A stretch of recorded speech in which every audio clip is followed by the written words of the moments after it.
Hey guys, my name is Sammie. I'm at the Barnes& Noble bookstore in Hackensack, New Jersey. I got these books, Tom Clancy, a Jack Ryan novel, Shadow of the Dragon by Mark Cameron, #1 New York Times best-selling author. Alright? And on the back it says, Praise for Tom Clancy Code of Honor by Mark Cameron. These are the reviews that they received. Solid. The plot unreels smoothly as it always does. With Cameron at the helm, readers will look forward to the further adventures of Ryan father and son. Publishers Weekly. The story is fun as the Clancy yarns always are, and Cameron's Ryan channels the great man's style to a T. This one's as good as all the others and those to come. Crocus reviews. Fans will find that Clancy Brand is in good hands with Cameron Bootless. Another dueling Jack Ryan novel. Mark Cameron has a great command of the characters in the series. Red Carpet Crash. Mark Cameron his stride here, pulling out all the stops and using fan favorite characters perfectly to bring a spine tangling, heart thumping story to life in a way that tends to, at times, almost feel too real for comfort. Mark Cameron has outdone himself once again, delivering the kind of fast-paced original true to the character's daughter that Clancy's fans have long devoured. The real book spy. Okay? Next one. James Patterson, Deadly Cross. I'm gonna read. Did I read the one of this? Yes, I did. 30% off. This one is no discount. The murder of a glorious DC soloist becomes Alice Cross's deadliest case since Along Came a Spire. So if you ever read Along Came a Spire, then you will know that this book is truly inspirational and incredible, motivational. Now the reviews in the back, I'm gonna go do it. Cross is one of the great creations of thriller fiction. Dallas Morning's News. He keeps the pedal down on the action and suspense. James Paterson's gift to thriller fans is DC homicide detective and psychiatrist Alice Cross, Washington Times. Patterson makes sure Alice Cross gets bigger and better while at the same time becoming more vulnerable, New York Times. In Cross, Patterson continues to elaborate his finest hero's cerebral, yet emotional, dedicated, yet flawed, caught between duty and family. Publishers Weekly. Cross is a compelling figure. There's a depth to him that so many protagonists lack today. He's tough, vulnerable, sensitive, compassionate, Milwaukee Journal. Cross is one of the best protagonists in the modern thriller genre, and one of the most likable. Patterson has a unique gift for making the reader feel Cross' joys and pains. San Francisco Examiner. Alice Cross has become one of the greatest fictional detectives of all times, a character for the ages, Douglas Preston and Lincoln Shaw. Alright, that's a book that you should read, so this way you can know more about espionage and killing and murders and how he solves investigations and cases and stuff like that. Now, David Baladucci, I have one of his books called Endgame, but this one is his latest work, which is called Daylight. He's the #1 New York Times selling author, 30% off from Barnes& Noble, and Atlee Pine Dweller. Now, I can't find the reviews, but I am going to read something about David Baladucci. David Baladucci is a global #1 best-selling author and one of the world's favorite storytellers. His books are published in over 45 languages in more than 80 countries, with 150 million copies sold worldwide. His works have been adapted for both feature film and television. David Baladucci is also the co-founder, along with his wife, of the Wish You Well Foundation, a non-profit organization dedicated to supporting literacy efforts across America. Still a resident of his native Virginia, he invites you to visit him at davidbaladucci.com and his foundation at wishyouvellfoundation.org. Alright, and go on grandcentralpublishing.com, also available in large print and as an e-book and from hashtag jacket designed by David Lippman, jacket photograph of woman by Nick Keyville, G. Villian Images, jacket photograph of exposing by Getty Images, author photo Alan Jones, jacket copyright 2020 Hatch Shed Book Group Incorporated, printed in the USA. Okay, get this book. It will totally shock you and make you feel more mesmerized and electrified and even incredibly thrilled. Alright, get that book. Now we got John Grisham, the one who wrote The Rainmaker and also a lot of the what was that movie with Susan Sarandon and Tommy Lee Jones, The Client. So he was like one of the guys who was trying to like go after Brad Winfrey because he committed a murder, and then they framed him because they thought that he did something wrong, but he didn't really do anything. I mean, he probably did something wrong, but guess what? This book will totally change your life. Lo siento, A Time for Mercy. Jake Blanquez returns in John Grisham's Gray's Courtroom Drama. Monday, August 6th. Jake slept in short little naps interrupted by long stretches of wide eye worries about all the things that could go wrong. His dream was to become a great child lawyer, but as always, on the first morning, he asked himself, why anyone would want this stress? In the courtroom, in front of the jury, a lawyer has at least 10 things on his mind, all crucial. He must concentrate on the witness, either his or an opponent's, hear every word of the testimony. Should he object, and why? Has he covered all of the facts? Are the jurors listening? And if so, do they believe the witness? Do they like the witness? If they are not paying attention, is this beneficial or not? He must observe every move made by his opponent and predict where he is going. Why? What is his strategy? Has he changed in mid-court, or is he laying a trap? The judge, was he on top of his game? The final summation was often the most dramatic moment, but preparing it ahead of time was difficult because the witness had not yet been heard. He wondered how Haley acquitted was. Stunning closing argument. Could he do it again? What master was or face could he conjure up to save his client? So get that one. And now I'm going to read about John Grisham, all right? Listen up. John Grisham is the author of 35 novels, one work of nonfiction, a collection of stories, and 7 novels for young readers. jgrisham.com, Facebook at John Grisham, Twitter at John Grisham, Instagram at John Grisham. Also available from Penguin, Random House Audio, and Random House Laws Point. Jacket photograph, copyright David Kishikami and T. Villain image jacket designed by John Fontana. Doubleday.com 10/2020. Alright, get that one. Alright, he's going to totally change your life, make it better. And last but definitely not least, we're going to get into more books. My man Barack Obama, A Promised Land. 20% off. Can you believe that? 20% off. Oh my gosh. Alright, I'm going to read this part and then I'll read the back. Alright? Okay? USA, $45. Canada, $55. Riverton, deeply personal account of history in the making from the president who inspired us to believe in the power of democracy.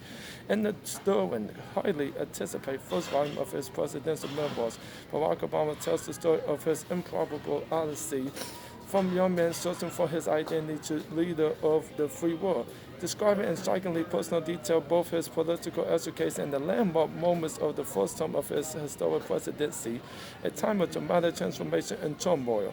Obama takes wheels on a compelling journey from his earliest political aspiration to the pivotal Iowa caucus victory that demonstrates the power of grassroots activism to the watershed moment all night of November 4th, 2008. Who remembers 2008? When he was elected 44th President of the United States. Who remembers that? Becoming the first African American to hold the nation's highest office. Who remembers that? Reflecting on the presidency, he offers a unique and thoughtful exploration of both the awesome reach and the limits of presidential power, as well as singular insights into the dynamics of U.S. politics. I remember that politics and international diplomacy. Obama brings wheels into the Oval Office and the White House Situation Room into Moscow, Cairo, Belgium, and points beyond. We are privy to his thoughts as he assembles his cabinet, wrestles with a global financial crisis, which we are going through right now as we still are trying to deal with the pandemic, but we are going to make it. Takes the measure of Vladimir Putin, overcome seemingly insurmountable odds to secure passage of the Affordable Care Act, classes with journalists about U.S. strategy in Afghanistan, tackles Wall Street reform response to the devastating Deepwater Horizon blowout and authorizes Operation Neptune spill, which leads to the death of Osama bin Laden. Promised Land is extraordinarily intimate and introspective. The story of one man's bed with his history, the faith of a community organized, shaded on the what? What are we talking about, guys? All right, the world stage. Obama is candid about the balancing act of running for office as a black American, bearing the expectation of a generation born by messages of hope and change in quotation marks, right? Quotation marks. And meeting the moral challenges of high stakes decision making, he is frank about the forces that oppose him at home and abroad, open about how living in the White House affected his wife and daughters, and unafraid to reveal self-doubt and disappointment. Yet he never wavers from his belief that inside the great ongoing American experiment, progress is always possible. This beautifully written and powerful book captures Barack Obama's conviction that democracy is not a gift from on high, but something founded on empathy and common understanding and built together day by day. Barack Obama was the 44th president of the United States, elected in November 2008 and holding office for 2 terms. He is the author of 2 previous New York Times best-selling books, Dreams from My Father and The Audacity of Hope, and the recipient of the 2009 Nobel Peace Prize. He lives in Washington, D.C. with his wife, Michelle. They have 2 daughters, Malia and Sasha. ObamaBook.com, also available from Penguin Random House Audio and the Random House Laws Print Edition. Jacket design, Christopher Brand. Front jacket photograph, Probably Dukovich. Back jacket photograph, Dan Winters. CrownPublishing.com. Crown, New York, 2020. Copyright 2020 by Penguin Random House LLC, printed in Germany. So that's what we know about Barack Obama. Now, if I have, okay, this is what the books he wrote, all right? Okay, this is what it looks like on the front. I'm going to hold it up. I'm going to try not to mess up this book because I only got like probably another 12 minutes. I'm going to try to read this. I'm going to try to read a little bit of this, all right? Can I do it? Yes, I can. A Promised Land, Barack Obama. I'm going to read a little bit of it. Okay, let me see. Where does it start? To Michelle, my love and life's partner, and Malia and Sasha, whose dazzling life makes everything brighter. I'm not going to, wait a minute, I'll read it again. Copyright 2020 by Barack Obama, all rights reserved, published in the United States by Crown and Imprint of Random House, a division of Penguin Random House LLC, New York. Crown and the Crown color phone or registered trademarks of Penguin Random gosh, I'm stuttering. House LLC, guys, forgive me if I'm stuttering. The letter from Nicole Brandon on page 267 has been edited and condensed for clarity. And I'm going to take a deep breath. Hardback, ISBN 978-I-5247-63 I6-9, Deluxe Edition, ISBN 978-593-23904-9, ebook ISBN 978-I-5247-63 I8-3, printed in Germany on acid-free paper, CrownPublishing.com, 2468975 first edition photograph credits appear on pages 707-712, book designed by Elizabeth Winflesh. That's like a German name. Okay, now I'm going to read this, all right? Oh, fly and never tie. Fly and never tie. Fly and never tie. There's a great camp meeting in the Promised Land. from an African American spiritual. Though discount our powers, we have made a pass at the infinite. Barbara Frost, Kitty Hawk. I don't know if I should read all of this, but contents, preface, part one, the bet one, that's page one. Part two, yes we can, that's page 79, guys. Part three, Renegade, page 203. Part four, the good fight, page 331. Part five, the war as it is, page 427. Part six, in the barrel, page 517. Barack Obama must have wrote a long book, guys, and he changed my life and everybody else's life. Part 7 on the high wire, page 621. Announcements, that's page 703. Photograph credits, page 707. And index 713, that's the page number, alright? Now I'm going to try to read as fast as I can. Preface. I began writing this book shortly after the end of my presidency, after Michelle and I had boarded Air Force One for the last time and traveled west for a long deferred break.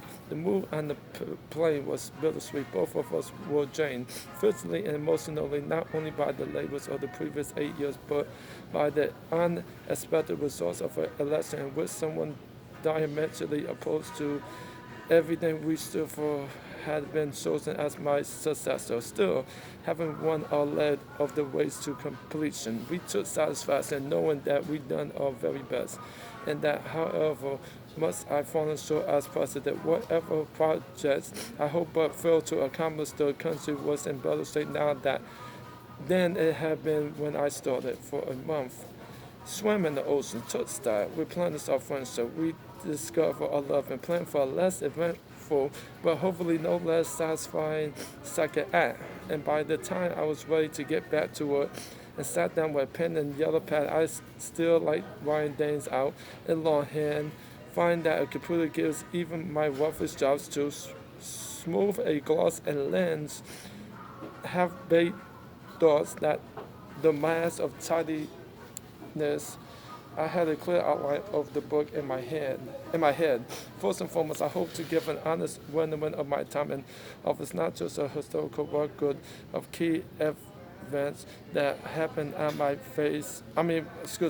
watch, and important figures with whom I interacted, but also an account of some of the political, economic, world course currents that help determine the challenges my administration faced and the choices my team and I made in response. Where possible, I wanted to offer readers a sense of what it's like to be the President of the United States.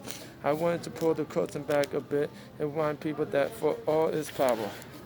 Alright, I'm going to read this as fast as I can. And prompt, the presidency is still just a job, and our federal government is a human enterprise like any other, and the men and women who work in the White House experience the same daily mix of satisfaction, disappointment, offers, friction, screws, and small triumphs as the rest of their fellow citizens. Finally, I wanted to tell a more personal story that might inspire young people considering a life of public service, how my career in politics really started, with a search for a place to fit in, a way to explain the different strands of my mixed-up heroes, and how it was only by hitching my wagon to something larger than myself that I was ultimately able to locate a community and purpose for my life. I figure I could do all that in maybe 500 pages. I expected to be done in a year. It's fair to say that the writing process did go exactly as I planned. Despite my best intentions, the book kept growing in length and scope. The reason why I eventually decided to break it into 2 volumes, I'm painfully aware that a more gifted writer. Now, I can't read all this at one time, but what I'm going to do, guys, is I'm going to try and read as much as I can from this Barack Obama preface section, and whatever I don't finish reading when the time has elapsed, I will read it, and next time when I get the book or something like that, and I might read it off of the computer. So I just want to, in my own words, about Barack Obama, about going on. He did everything he can. He went to Harvard University. He was a good president. He was a good man. He married Michelle Obama. he did a lot of good for uh, people, common good. I mean, good that he gave back. He's not like George W. Bush, George Walker Bush, or Donald Johnson Trump, or Jackson. I think Jackson. That's his middle name, Jackson Trump. Now the guy is a fascist, all right? Now if you want to talk about world politics and world history, let's make sure America's great again. Joe Biden, I know you will get the job done. All right, we know you are fit to become president. We know you're not just talking just a good game, saying that you're gonna do what you have to do. You mean it. You have actions. You have a lot of actions about what you stand behind, and that's what we need to do. We need to like be able to come up with a game plan, a strategy, some kind of cliche, something that we can. It's going to take us a few years to get out of this pandemic, but we know for the fact of the matter is we as a people can stand together and make things better. But we can only do that if we all work together and we can work this out.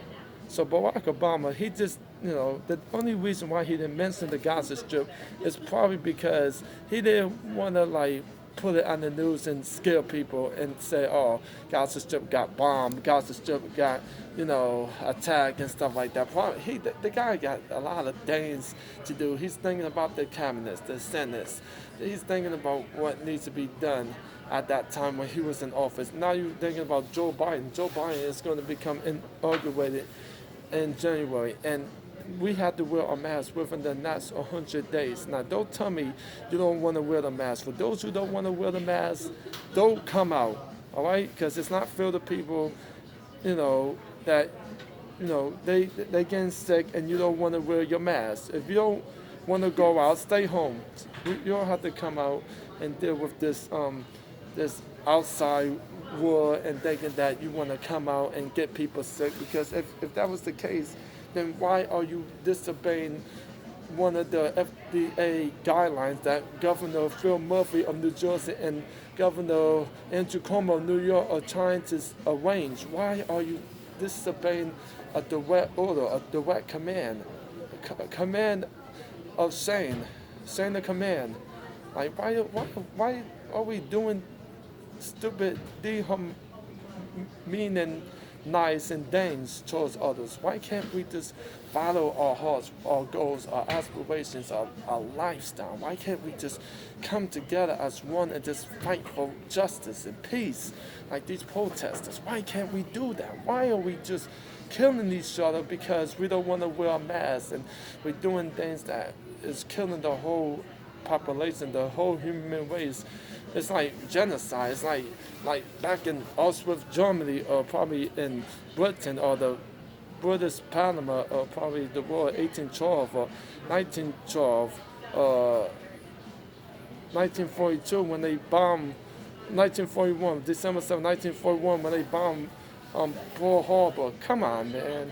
Why are we like following behind Donald Trump? Don't fall for that guy. If this guy gets in office in 2024, along with Kanye West, don't support him and don't vote for him. Vote him out. We don't need a president like that. We need a president that's going to get the job done and make sure that everything's going to work out for all good. We don't need any more like sovereignty and supremacy in the White House. We don't need a lot of, don't get me wrong, power, yes, but no greed. We don't need any greed. We need people that are going to make this world become a better place. We have enough on our hands right now. We're dealing with a financial, tumultuous crisis. The crisis is really increasingly dangerous right now. So we don't need any more problems right now. We just need people to respect and honor other people and just do what they need to do and just keep their 6 feet away from people and practice social distancing, wear the mask, drink plenty of fluids, breathe deeply,